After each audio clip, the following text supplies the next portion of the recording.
Most squat tutorials that you see on YouTube are over complex and too long for no reason. In this video, I'm going to show you how to correctly squat in under 2 minutes. Let's go. Step 1 is the setup, aka the meat shelf. First, check your rack height. If you have the tiptoe, it's too high. Set it at armpit level. Any higher or any lower, it's a no-go. Next, the bar does not sit on your neck bone. Squeeze the shoulder blades together tight to make a meat shelf. Put the bar on the muscle, not the bone. Step 2, brace, aka ribs down.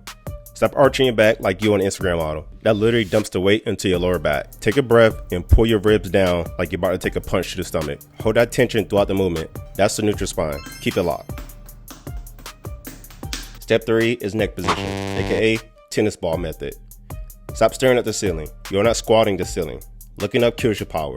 Plus, your spine is out of alignment. Pick a spot on the floor 6 feet ahead. Imagine holding a tennis ball under your chin. Don't drop it, don't crush it. That keeps your neck safe.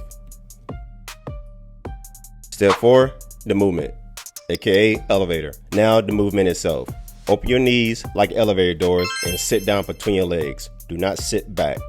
Hit the correct depth per your mobility, then drive the flow away. Don't think stand up, think push the earth down. Stay braced, keep the tennis ball tucked, ride the elevator down and back up. And here's a bonus tip. Don't overthink your stance width. Just jump and land. When you naturally land, that is your strongest, most anatomical squat stance.